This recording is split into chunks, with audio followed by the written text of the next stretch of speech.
காந்தி மே 17 இவங்க 2 பேருமே திருமுருகன் காந்தி என்கிட்ட ரொம்ப இன்சிஸ்ட் பண்ணார். தொடர் நீங்கள் வந்து கம்ப்ளீட்டாக பிளட் டெஸ்ட் எடுங்க, நான் இன்னும் அவதிப்பட்டு இருக்கேன் அப்படின்றது. அவருடைய குற்றச்சாட்டும் வந்து சம்திங் எனக்கு உணவில் ஏதோ கலந்துட்டாங்க அப்படின்றத அவர் சொன்னார்.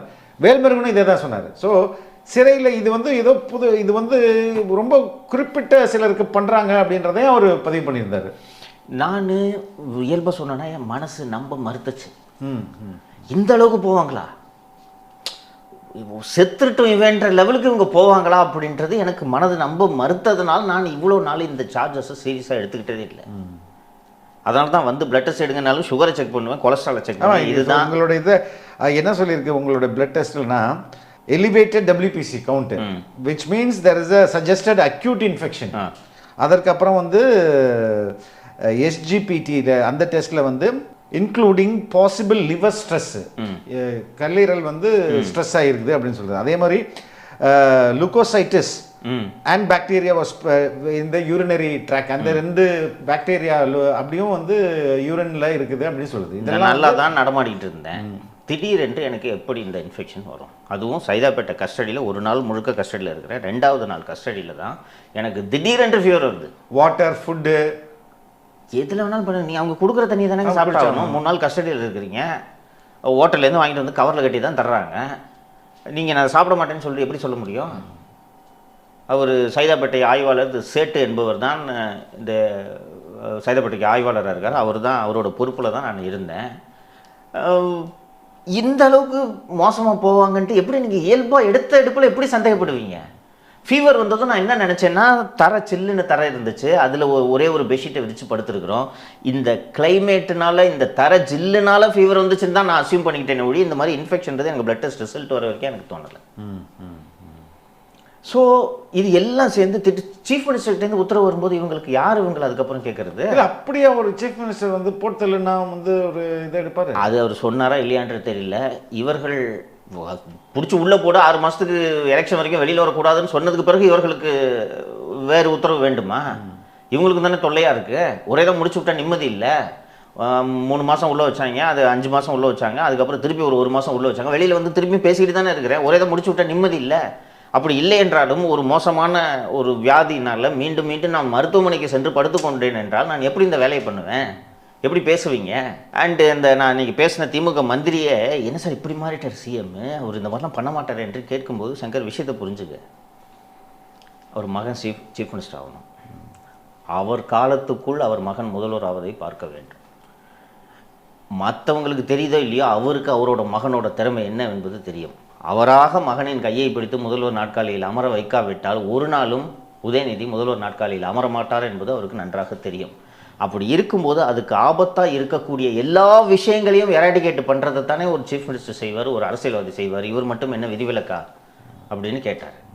இப்போ போயிட்டு ஒரு நாளைக்கு 4 லட்சம் பேர் 5 லட்சம் பேர் உன்னோட வீடியோவை பார்க்குறான். 10 நாளாக வீடியோ இல்லை, 15 நாளாக வீடியோ இல்லாமல் இருந்துச்சு. இன்றைக்கி எல்லாருமே எவ்வளோ நிம்மதியாக இருக்காங்கன்னு யோசிச்சுப்பார். நீ பேச திமுகவுக்கு எவ்வளோ டேமேஜ் ஆகுதுன்றதை நாங்கள் எல்லாருமே அனுபவிச்சுக்கிட்டு இருக்கோம், அவரும் பார்த்துக்கிட்டு தான் இருக்கார். ஸோ இப்போ 15 நாளாக இருக்கும்போது இதனால் என்ன ஆகிட போகுதுன்னு நீ நினைக்கிறேன்? ஸோ தன்னோட மகனை கிட்ட வந்து கட்சியை ஒப்படைக்கணும், மகனுக்கிட்ட ஆட்சியை ஒப்படைக்கணும்னு நினைக்கும் போது உன்ன மாதிரி 100 பேர் அவர் கொலை பண்ணுறதுக்கு தயங்க மாட்டாங்க. அதுதான் அரசியல், அதை நீங்கள் புரிஞ்சுக்குங்க. முதல்வர் ஒன்றும் இதுக்கு விதிவிலக்கெல்லாம் கிடையாது. ஸோ முதல்வர் வந்து தூக்கி சரி ஒரு 6 மாதமாக உள்ள வைங்க, வரிசையாக வந்து நீங்கள் கேஸை போடுங்கன்னு முதல்வர் உத்தரவிட்டிருக்கலாம். அதற்கு பிறகு மற்றவர்கள் அதிகாரிகள் கண்ட்ரோலில் தானே நான் இருக்கிறேன், அதனால் அவர்கள் இந்த வேலையை செய்திருக்கலாம். அதற்கு பிறகு சிறையில் நடந்ததையும் நம்ம சேர்த்து தானே இணைத்து பார்க்க வேண்டும். சிறையில் போய் எல்லா கைதி மாதிரியும் நீங்கள் ஜாலியாக இருங்கன்னு சொல்லிட்டு இருந்தாங்கன்னா நம்ம ஃப்ரீயாக இது பண்ணிகிட்டு இருக்கலாம். என்ன யாரு கூடயுமே பேசக்கூடாதுன்னு நீங்கள் நெருக்கடி கொடுப்பதற்கான தேவை எங்கிருந்து வந்தது? சிறையில் சாப்பாடெல்லாம் சிறிய சாப்பாடு எல்லாருக்கும் வர சாப்பாடு தான் உங்களுக்கு, அந்த பழம் பிஸ்கட் அது மாதிரிலாம் எதுவுமே எனக்கு அனுமதிக்கப்படவில்லை. ஃப்ரூட்ஸ் கூட இல்லை, பிரெட்டும் இல்லை. பக்கத்து செல்லில் இந்த பக்கம் செல்லில் ஒரு 2 வாழைப்பழம் கொடுத்தாங்க எனக்கு. அன்னைக்கு எனக்கு இந்த ஃபுட்டு செட் ஆகலை, அசிடிட்டியாக இருந்து எனக்கு செட் ஆகலை. பக்கத்தில் ஒரு 2 வாழைப்பழம் கொடுங்கன்னு கேட்டு வாழைப்பழம் வாங்கினதுக்கு மறுநாள் அந்த செல்லில் இருக்கவனை தூக்கி வேறு கிட்டத்தட்ட தள்ளி ரொம்ப தூரம் தள்ளி ஒரு பிளாக்கில் போட்டுட்டாங்க. இந்த பக்கம் இருந்தவன் ஏதோ அன்றைக்கி ஆப்பிள் ஒன்று கொடுத்தான் அப்படின்னு சொல்லிட்டு இவனை தூக்கி ஏதோ ஒரு கிட்டத்தட்ட 3 வருஷமாக அந்த செல்லில் இருக்கிறவனை தூக்கி மாற்றிட்டாங்க. ஒரு ஃப்ரூட்ஸோ மற்றதோ நான் சாப்பிடக்கூடாதுன்றதுல சிறை நிர்வாகம் இவ்வளோ கவனம். உங்களை நம்ம பார்க்க வர விசிட்டர்ஸ் கொடுக்கலாம்ல தோழர்? கொடுக்கலாம். எனக்கு 2 நாளைக்குள்ள விசிட்டர்ஸ் யாரும் வரலையே. வந்து போய் 2வது நாள் நான் போலீஸ் கஸ்டடிக்கு வந்துடுறேன். 4 நாள் கஸ்டடியில் இருந்துட்டு 5வது நாள் நான் போகிறேன். 5வது நாள் தான் இதெல்லாம் நடக்குது. 5வது நாள் இந்த ஒருத்தர் வாழைப்பழம் கொடுக்குறாரு, ஒருத்தர் ஆப்பிள் கொடுக்குறாரு, 2 பேரையும் போட்டுட்டாங்க. நாங்கள் கொடுக்குற அந்த ஃபுட்டை மட்டும்தான் நீ சாப்பிடணும். ஜெயில் டாக்டர்கிட்ட சார் நான் டயபெட்டிக், எனக்கு டயபெட்டிக் ஃபுட்டுக்கு நான் எலிஜிபிள், டயபெட்டிக் ஃபுட்டு ப்ரிஸ்கிரைப் பண்ணுங்கன்னா ஏடிஜிபி உத்தரவு போடணுன்றாங்க. ஒரு டயாபெட்டிஸ் இருக்கிற கைதி 15 வருஷமாக க்ரானிக் டயாபெட்டிக் இருக்கிறவனுக்கு டயாபெட்டிக் ஃபுட் இந்த சப்பாத்தி கொடுக்கறதுல உங்களுக்கு என்ன டிஃபிகல்ட்டி? இதுக்கு எதுக்கு ஏடிஜிபி உத்தரவு போடணும்? இதே போல் பிடிக்காதவர்கள்லாம் சிறையிலே வச்சு காலி பண்ணுறதுக்கான வேலைகளைத்தான் இவர்கள் ஒட்டுமொத்தமாக இந்த அரசு நிர்வாகம் செய்கிறதோன்ற சந்தேகம் இருக்குது. நான் என்கிட்ட பேசினார்ன்றதுக்காக வராகியை ஜெயிலே மாற்றிட்டாங்கன்ட்டு நான் சொன்னேன்.